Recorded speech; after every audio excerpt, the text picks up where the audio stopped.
안녕하세요. 안녕하세요. 반갑습니다. 반갑습니다. 사랑합니다. 사랑합니다. 봄이면 제일 연상되는 게 꽃입니다. 아직 모든 꽃이 다 핀 건 아니지만 저 밑에 매화와 산수유가 축제 기간에 있고 아파트 안에도 목련하고 동백, 개나리 이런 꽃을 심심히 않게 보게 됩니다. 우리 마음에도 정말 성령의 꽃이 또 하나님의 꽃이 완전히 피어나서 더욱 열매를 준비하고 하나님께 영광을 돌려주는 삶이 되기를 간절히 원합니다. 오늘 복음 말씀 주제는 시편 49편을 통해서 교제하기 원합니다. 시편 49편 같이 보시겠습니다.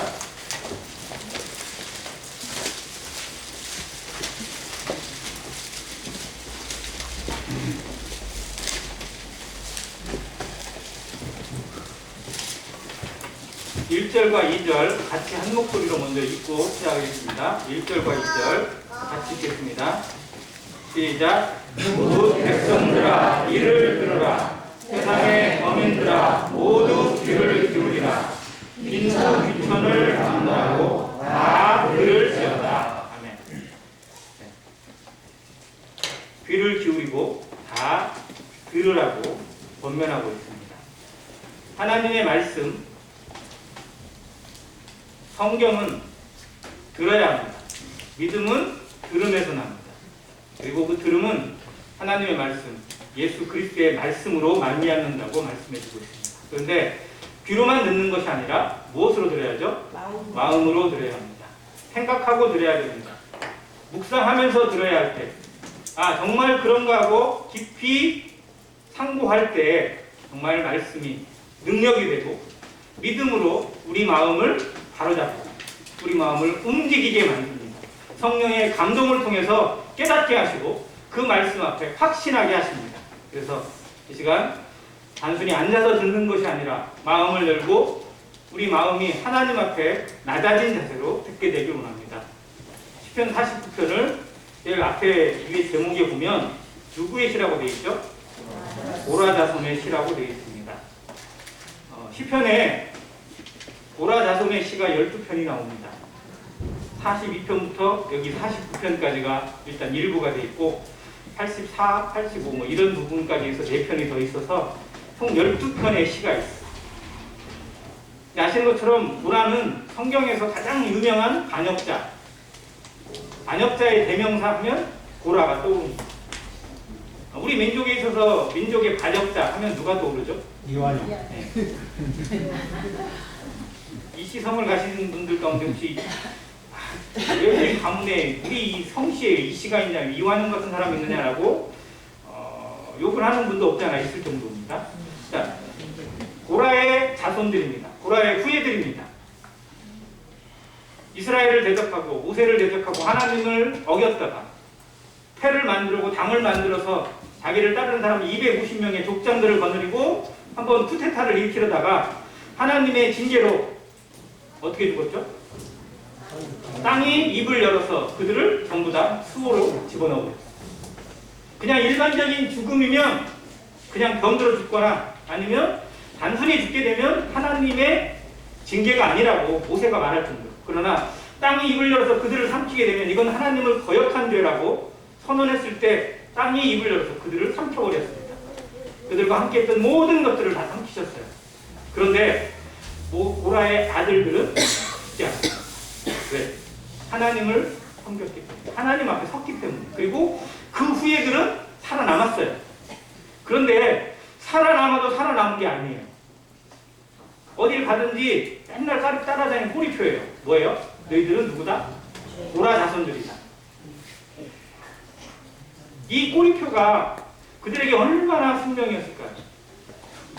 지금 이완용의 후손들이 잘 먹고 잘 산다고 하는데 모르겠어요. 같은 땅이 있고 그래가지고 국가에서 환원을 하려다가 그게 안 되고 여러 가지 것이 있는데 그들은 대놓고 그렇지 그렇지 나는 이완용의 손자다 이렇게 얘기를 못해요. 왜? 내가 어떻게 살아갔든 간에 내 할아버지가 내 조상이 했던 것 때문에 같이 욕을 먹으니까. 고라 자손들도 마찬가지입니다. 이스라엘 백성들 앞에서 하나님을 섬기는 마음으로 살아간다 하더라도 고라의 딱지가 계속 붙어 있어요. 그런데 그걸 포기하지 않고 그래 우리는 어차피 이렇게 살아가는 인생이니까 마음대로 살자 이게 아니라 그러면 조상이 해놓은 부끄러움을 씌울 수 있는 유일한 길은 무엇일까? 사람들이 인정해주지 않아도 사람들이 알아주지 않아도 하나님 앞에 어떤 삶을 사는 것이 우리의 과제일까? 우리가 해야 될 일이 무엇일까라고 찾았던 사람들이 고라의 자손들입니다. 그들은 남들보다 더 엎드렸고 남들보다 더 많이 하나님을 묵상했고 더 겸손하게 하나님을 섬기고자 했습니다.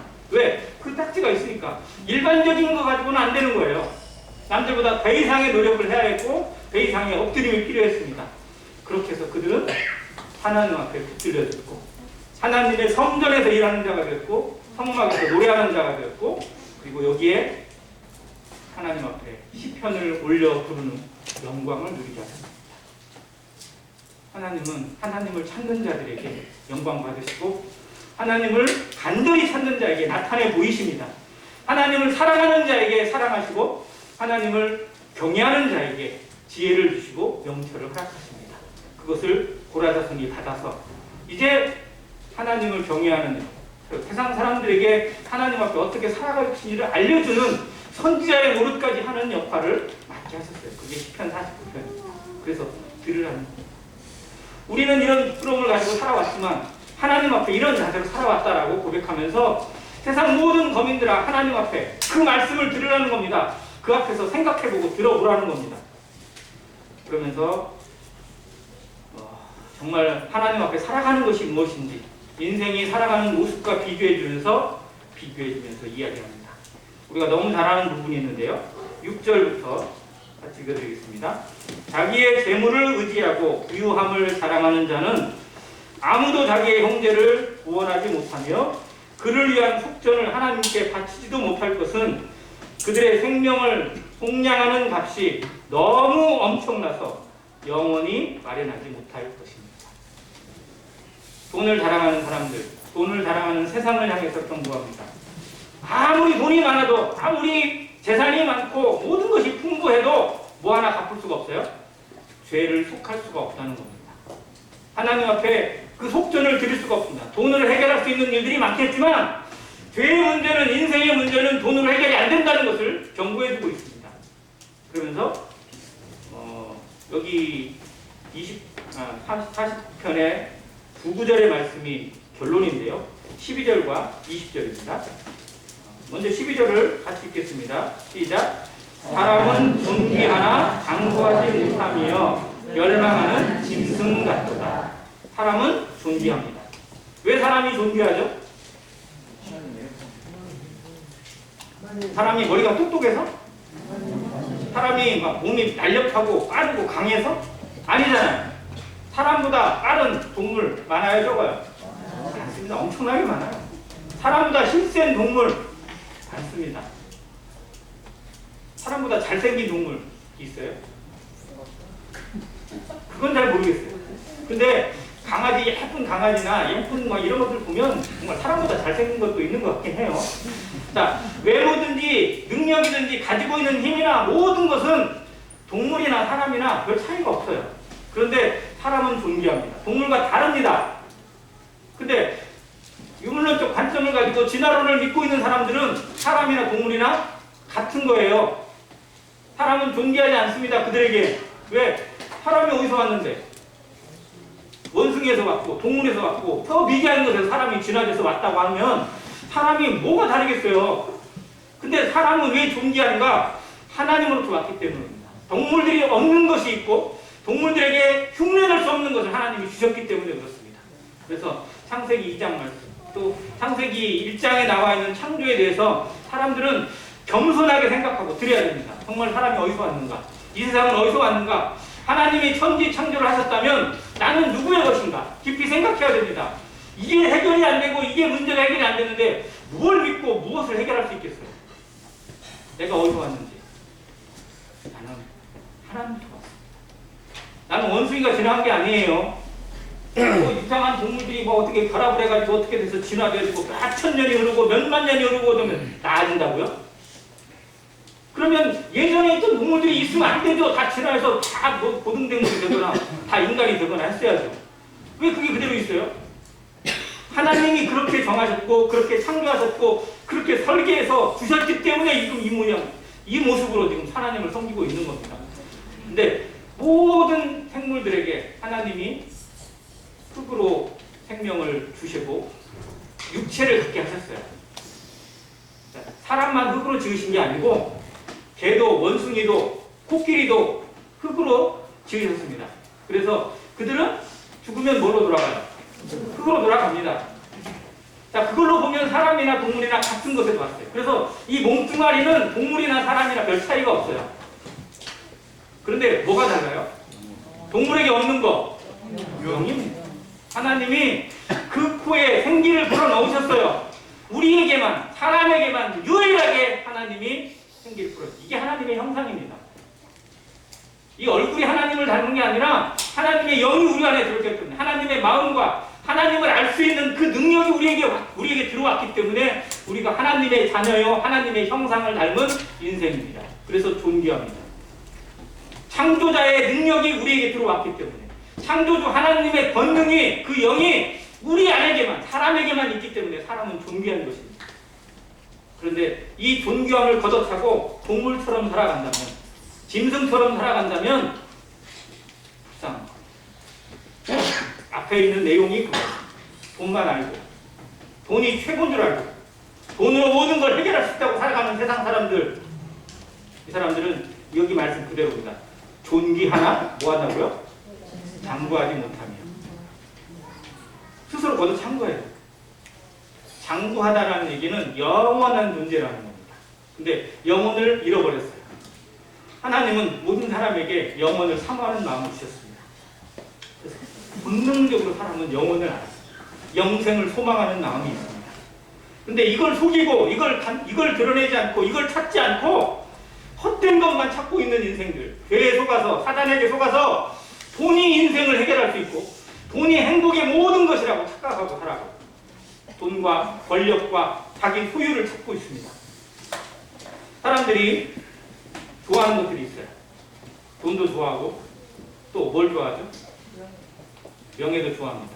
또 부자가 되려면 뭐를 사라고 그러죠? 네, 땅을 사랍니다. 땅. 여기도 나오더라고요. 10편 40편에 나와요. 땅을 좋아하는 인간들이 대한민국에만 있는 게 아니라 이 구약 시대에도 있더라고요. 땅을 사가지고 자기 이름으로 등록을 해놔야 내 것인 줄 알아. 그런데 이스라엘 민족은요, 아무리 자기 이름으로 등록을 해도 10년이 되면 무조건 반납해야 돼요. 돌아가야 돼요, 다시. 인생도요, 아무리 자기 소유로 등록을 시켜놓고 저기 직인을 찍어놓고 아무리 해도요, 내 인생 끝나고 나면 어떻게 될지 아무도 몰라요. 그게 여기 나와 있잖아요. 자기 이름으로 등록하기를 좋아하고 내 이름으로 뭔가를 세우기를 좋아하고 그걸 자랑하는 인생들 장구하지 못해요. 영혼을 걷어찬 거예요. 그래서 그걸 뭐라고 부릅니까? 멸망하는 짐승이다. 멸망하는 짐승이라는 이 뜻이 두 가지가 같이 포함되어 있어요. 이걸 성경의 중의적 표현이라고 얘기하는데요. 첫 번째는 그야말로 진짜 짐승이에요. 짐승은 뭘로 돌아가요? 흙으로 돌아갑니다. 흙에서 왔으니까. 그럼 사람이 그냥 아담에게 주신 하나님의 말씀이에요. 너는 흙이니 어디로 돌아가라? 흙으로 돌아갈지니라. 네, 사람은 흙에서 왔어요. 이 육신은 흙에서 왔습니다. 그래서 흙으로 돌아가는 거예요. 죽은 사람을 아무리 화장을 했든지 매장을 했든지 흙으로 돌아가는 건 변하지 않습니다. 요즘은 대부분 화장이다 보니까 화장하면 어떻게 되나 잘못되는 거 아닌가 이런 얘기를 했던 옛날에 성도들도 그런 얘기 있었는데 이 육신의 덩어리는요 불로 태우든지 뭐를 했든지 실제로 바다에 수장이 됐든 간에 다 뭘로 돌아가요? 흙으로 돌아갑니다. 흙에서 왔으니까 왔던 대로 돌아가는 것이 인생의 원리고요 세상의 원리입니다. 그런데 동물들은 영이 없으니까 그렇게 해서 돌아가는 거예요. 이게 멸망하는 겁니다. 실상 동물들이 멸망했다는 표현은 좀 이상하긴 한데 아무튼 그들은 다시 그게 끝나고 나면 돌아갑니다. 짐승의 영은 땅으로 돌아갑니다. 그러나 사람의 영은 주신 하나님께로 돌아갑니다. 그래서 이것을 깨달은 사람들, 이것을 알고 믿고 이것으로 살아간 사람들은 삶의 모습이 달랐고 가치가 달랐고 방향이 달랐어요. 아무리 땅에 살지만 이 땅 가운데 부딪히면서 이 땅 가운데 허덕이며 살아가더라도 위에를 바라보고 살아갔습니다. 아브라함이 그렇게 살았고요. 믿음의 선진들이 그렇게 살았습니다. 내가 분명히 어디로 돌아갈 것을 알았어요? 하나님의 처소 가운데 돌아갈 걸 알았습니다. 보내신 하나님께로. 내 몸은 하그라져서 내 몸은 사라져서 땅에 묻히고 가루가 되고 흙이 되었다 할지라도 영은 주신 하나님께로 돌아가는 것을 알고 있었어요. 전도서에 솔로몬이 이걸 노래하고 있습니다. 전도서 12장 같이 한번 바꿔보겠습니다.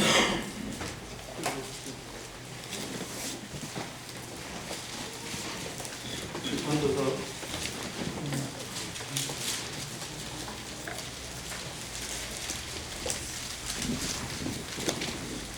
7절입니다. 전도서 12장 7절.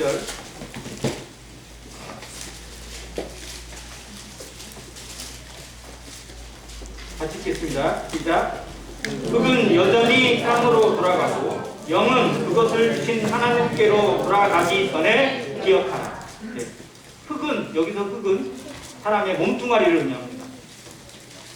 아까 전도서 12장 그 앞부분에 보면요, 이 몸이 늙어서 망가지는 것을 계속 묘사해주고 있거든요.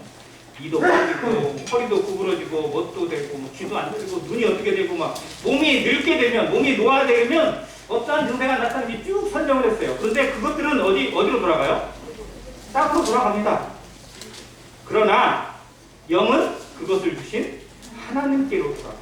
그 전에 뭐 하라고요? 그 전에 기억하라는 겁니다. 곤고한 날이 이르기 전에 생각하라는 겁니다. 내 인생이 언제 끝날지 안다면, 정확하게 그 날짜를 기억하고 시간을 안다면 이것에 대해 고민할 필요도 없겠습니다. 그러나 인생은 언제 하나님께로 돌아갈지 아무도 모릅니다. 그래서 예수님이 부자에 대한 비유를 얘기했어요. 먹고 살 게 너무 많아서 걱정이에요. 농사가 너무 잘 돼서 고민이에요. 사업이 너무 잘 돼서 고민인 성도님 계세요? 근데 가끔 보면 그러더라고요. 너무 잘 돼도 막 고민이에요. 어떻게 해야 될지를 몰라. 자, 그 부자가 그랬어요. 너무 농사가 잘 됐어요. 이거 어떻게 처리하지? 이거 뭐 어디다 싸놓을 데도 없네? 아, 모르겠다. 그냥 창고를 크게 하나 짓어가지고 창고를 막 엄청나게 크게 지어놓고 막 다 쌓았어요. 쌓고 나니까 이제 내 인생이 막 다 펼쳐진 것 같고 모든 게 다 마무리가 된 것 같아요. 그래 놓고 이제 얘기합니다. 야, 고생했으니까 이제 푹 쉬자. 여행도 하고 뭣도 하고 하면서 내 인생 한번 즐기자. 이렇게 하는 순간에 하나님이 그에게 주신 말씀이 뭐예요? 어리석은 자여, 내가 오늘 밤 내 생명을 도로 취하리니. 도로 취하리. 주신 그대로 다시 가져가신다는 겁니다. 하나님이 주셨으니까 하나님이 가져가시는 거예요. 우리 인생은 내게 아닙니다. 이걸 알아야 돼요. 내가 맡아서 관리하고 있는 청직입니다. 성도들도 마찬가지예요. 내 인생 내 것이라고 착각하면서 내 마음대로 해도 아무 상관이 없을 것처럼 착각해서는 안 됩니다. 구원받아야 될 인생들도 마찬가지지만 성도들은 더더욱 그렇습니다. 그것에 대한 가치를 분명히 계산하실 때가 있고 다시 찾으시는 날이 있고 그걸 회개해야 될 순간이 다가옵니다. 하나님 앞에 이런 두려움으로 살아가는 성도 되시길 바랍니다. 언제 나를 부르실지, 언제 내 기회를 끊으실지, 내가 하나님 앞에 봉사할 수 있는 것도 은혜고 내가 하나님 앞에 나와서 예배를 드릴 수 있는 것도 기막힌 은혜고 기적입니다. 언제 이걸 마감하실지, 언제 이제 때가 되었다고 부르실지 아무도 모르는데 오늘 하루를 허락하신 것에 대한 감사가 우리에게 없다면 우리는 하나님을 제대로 모르는 겁니다. 하나님의 마음을 알아가는 성도, 하나님의 마음을 한 성도가 되었어. 다윗처럼 정말 일생일순간에 최선을 다해 하나님께 무엇을 드리는 것이 합당한지 고민하는 성도 되시기를 간절히 바랍니다. 이걸 깨닫는, 기억하라는 겁니다. 생각하라는 겁니다. 이걸 생각하지 못하는 사람, 멸망하는 짐승 같다. 멸망하는 짐승의 두 번째 의미는 더 깊은 의미인데요. 자, 짐승은 어디에 표현이 되어 있죠? 짐승. 영적인 의미로 요한계시록에 나와 있습니다. 이 짐승이 요한계시록 14장에 등장합니다. 사단의 대리자로, 마귀의 대리자로 이 땅을 지배하는 모습으로 물에서 나오고 땅에서 올라옵니다. 영적인 의미, 정치적인 의미와 영적인 의미, 그리고 종교적인 의미가 다 포함되어 있어요. 이 짐승이 올라와서 땅을 혼돈케 하고 그리고 이 짐승이 올라타는 음녀가 자기의 세력을 마음껏 발휘하는 마지막 시대, 실련 대환란의 시대에 이 짐승이 자기 모습을 본격적으로 드러낼 것입니다. 그러나 짐승이 자기가 마음대로 할 것 같고 자기가 마음대로 세상을 주무를 것 같지만 실상 하나님의 정하신 병륜에 의해서 해가 망신하게 됩니다. 짐승이 망하는 거 요한계시록 20장에 나와 있습니다. 그 짐승과 함께 불못에 집어 던지게 됩니다. 이 불못이 무엇인지를 성경이 너무나 자세히 알려주고 있습니다. 자, 사람이 지옥에 던져지는 이유는, 아니 하나님께서 지옥을 만드시고 불못을 만드신 이유는 하나님의 형상대로 지음받은 이 인생을 가두기 위한 것이 아닙니다. 이건 하나님을 대적한 사단 마귀를 대적하고 그를 가두기 위한 장소예요.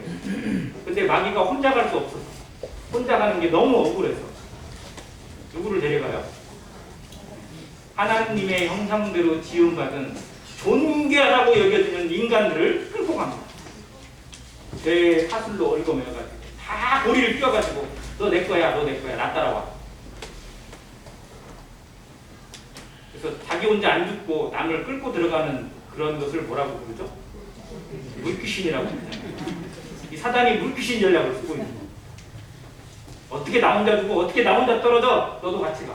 너도 같이 가. 이렇게 붙잡고 있는 이 인생들, 그래서 하나님 보시기 얼마나 불쌍하고 얼마나 가여워서 이 사단에게 매어있는 이 인생들을 풀어주시기 위해서, 그들의 고리를 끊어내시기 위해서 예수 그리스도께서 이 땅에 오셔야만 했고, 그들의 모든 죄를 위해서 주님 기꺼이 죽으셔야만 했고, 그 모든 몸에 피를 흘리셔야만 했고, 처절하게 저주를 받고 십자가에서 벌거벗은 채로 죽음을 당하셔야만 했습니다. 이 고리가 얼마나 깊고 크는지, 이 고리가 얼마나 잔인한 것인지 알아야 됩니다. 죄의 고리가 얼마나 무서운 것인지 깨닫지 못하면 성도들은 구원 받고도 죄 가운데 살아가게 되어 있고요, 죄를 우습게 여기고 살아가게 되어 있어요. 죄가 무엇인지 분명히 알아야 됩니다. 죄가 얼마나 무서운지 알아야 돼요. 그래서 내가 구원받은 은혜를 기억하는 성도들은 죄를 밀어내기 위해서, 죄를 몰아내기 위해서 기도해야 되고, 거룩을 취하는 모습 가운데 있는 것이 너무 당연합니다. 교회가 거룩을 취하지 못했을 때 나타나는 현상이 바로 이 시대의 기독교의 욕먹는 거예요. 목사가 어떻게 되더라? 요즘 JMS도 그냥 난리잖아요. 교회가 더 욕을 얻어먹고 있고 믿는 사람들이 더 욕을 먹고 있는 이 모습이 하나님 보실 때는 가슴을 칠 일이에요. 근데 진짜 믿는 사람인지 아니면 가짜를 통해서 사단이 장난을 쳐놓은 것인지 우리 또 분별해야 됩니다.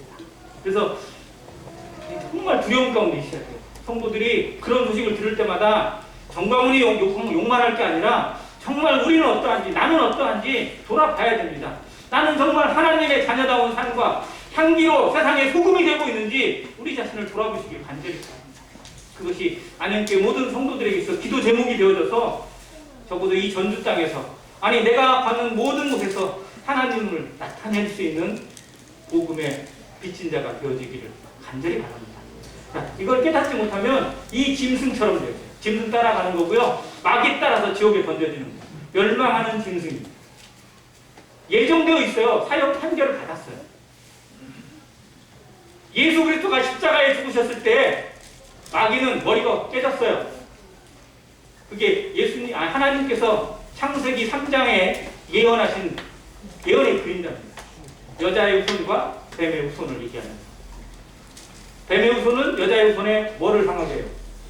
발꿈치를 상하게 합니다. 그래서 십자가에 못 박고 아프게 하고 고통을 줘요. 그러나 여자의 후손은 뭐예요? 뱀의 후손에 머리를 칠 것입니다.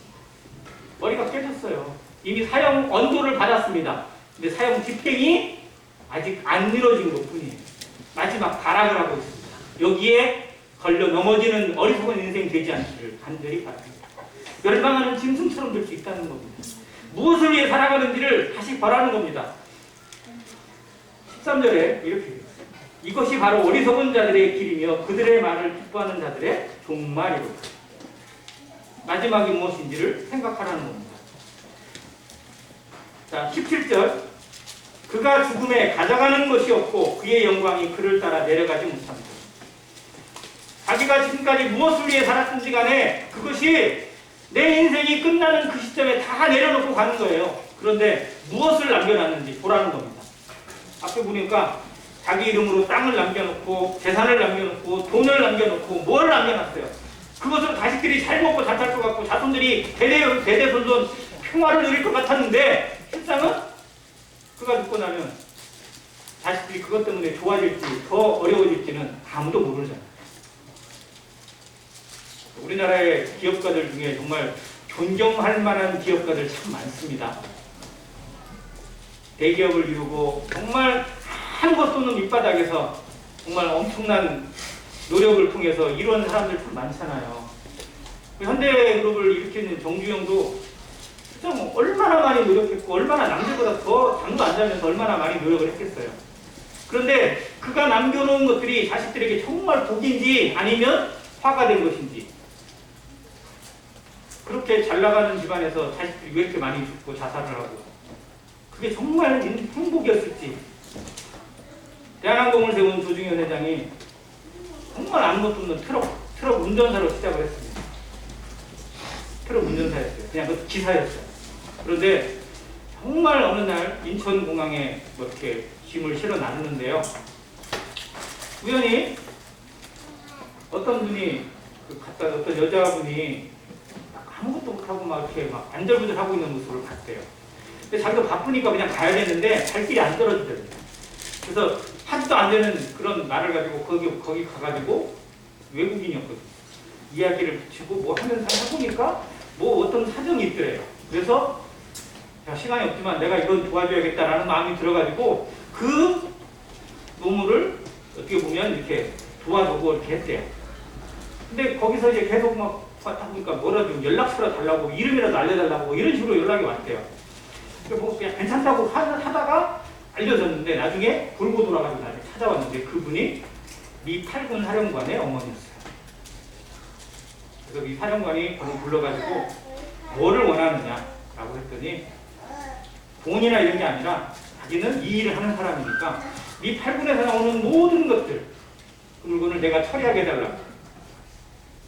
그렇게 해서 거기서 나온 거를 가지고 자동차 부속을 만들고 자동차를 이렇게 만들고 뭐 하는 일을 통해서 대한항공이라고 하는 그 사업체가 만들어지게 됐다고 합니다. 근데 그분이 그렇게 노력을 하고 그분이 열심히 해가지고 위대한 사업가가 되고 나라 뭐 부유한 어떤 이중이 되었는데 자녀들 해가지고 완전히 망했어요. 자식들끼리 서로 싸우고 있고 고소하고 있고 하는 모습을 보면 정말 저 땅속에서 기뻐할지 땅을 치고 후회할지 모르겠습니다.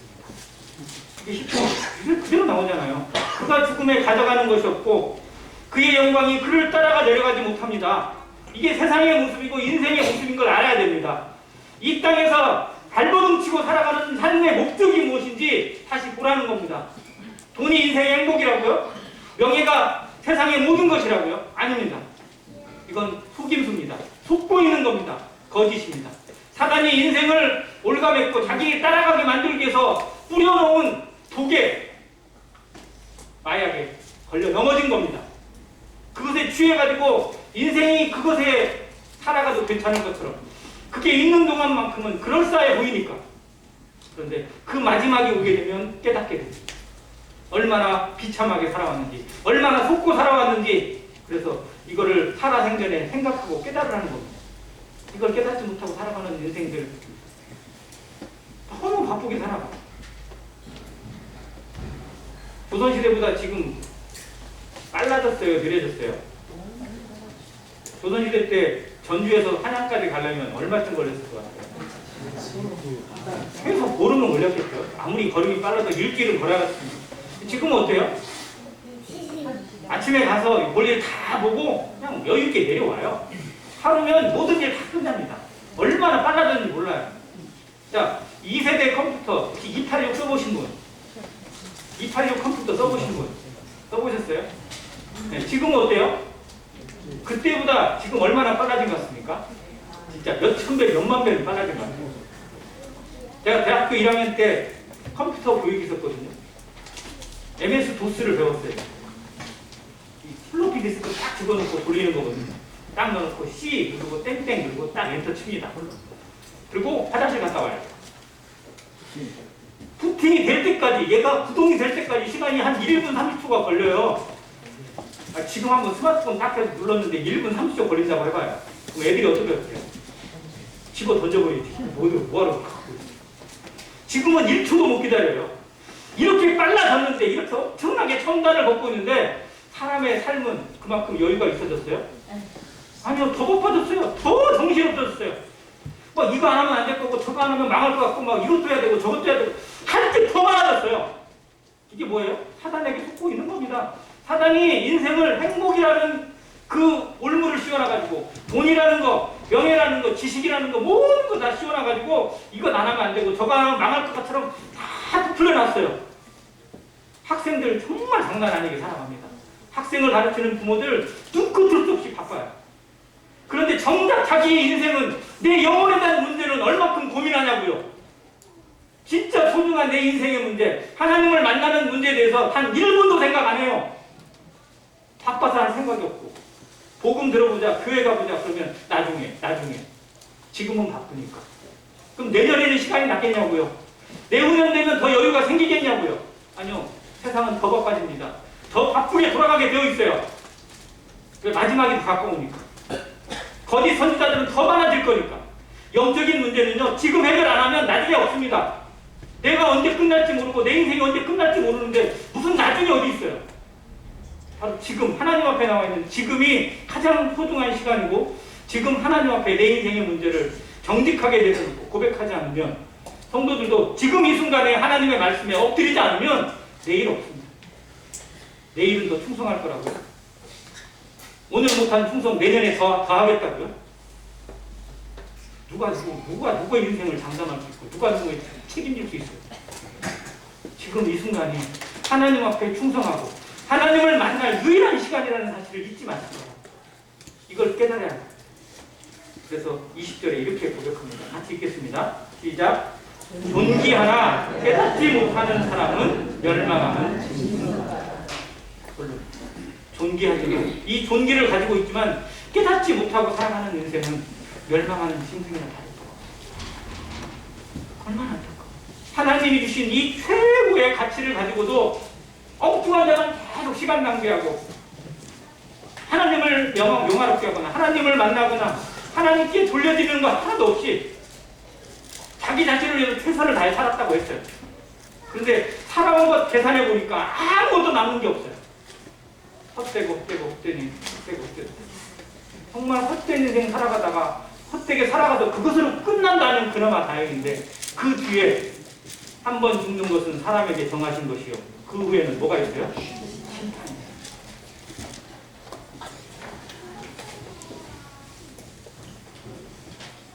심판이 없다면, 부활이 없다면 저 이렇게 안 살아요. 다시 사는 것이 없고 심판이 없다. 그럼 저 진짜 어떤 사람이 될지 모르겠어요. 제가 젊은 시절에 다른 데로 똑똑하다고 다 그랬거든요. 남들보다 조금 더 생각할 수 있고 남들보다 조금 더 머리가 잘 돌아간다고 생각을 했어요. 그래서 잘 속일 수 있다고 생각을 했어요. 아마 사기를 많이 쳤을 것 같아요. 안 걸리기만 하면 되니까. 그잖아요. 이 땅에서 죄 안 받고 이 땅에서 안 걸리면 되잖아요. 심판이 없다면. 그런 사람 얼마나 많아요. 그 사람들은 나름대로 자기를 아마 칭찬하며 살아갈 겁니다. 아무도 몰라. 아무도 나 못 건드려. 하나님이 계십니다. 하나님의 심판이 있음을 생각하면 사람이 이렇게 살 수 없어요.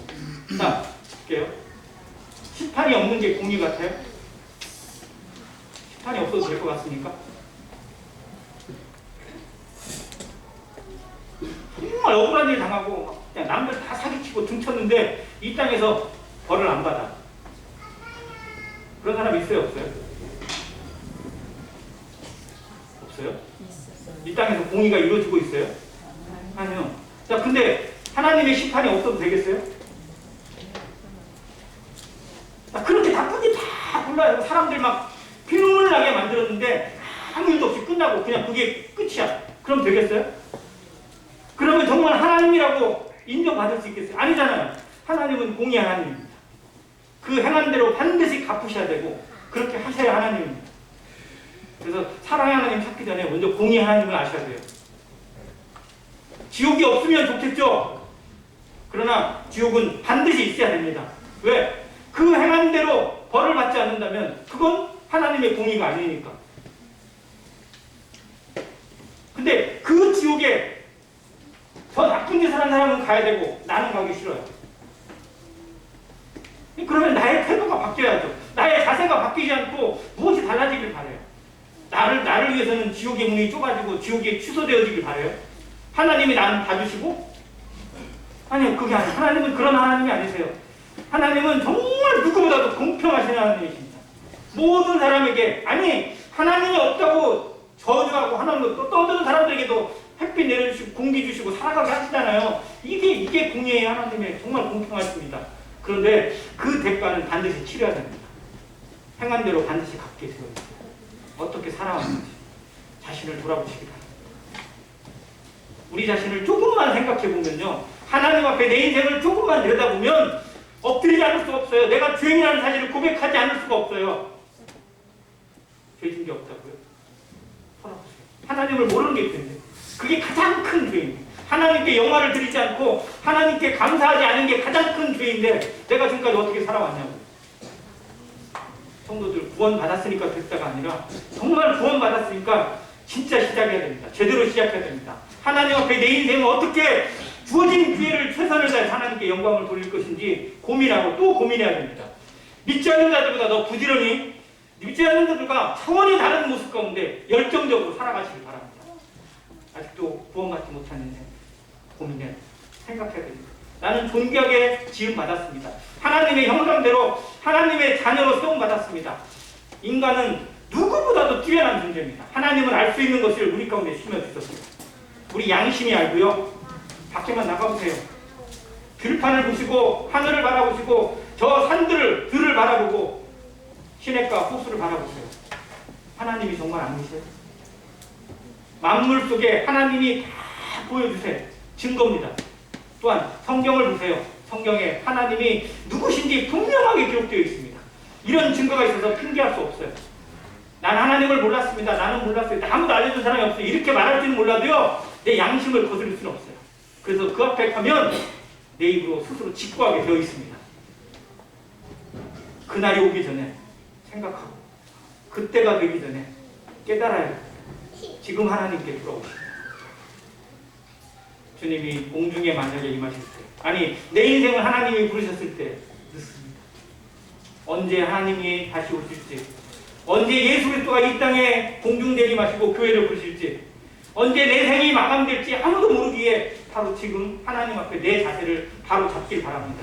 존귀하나 깨닫지 못하는 자는 멸망하는 짐승 같다고 외치시는 고라자손의 음성을 듣고 하나님의 마음을 생각하고 정말 나는 하나님 앞에 어떠한 모습으로 서 왔는지, 살아가고 있는지, 오늘 하루를 얼마나 소중하게 붙잡고 살아가고 있는 성도인지 늘 기억하시면서 살아가게 되길 간절히 바랍니다.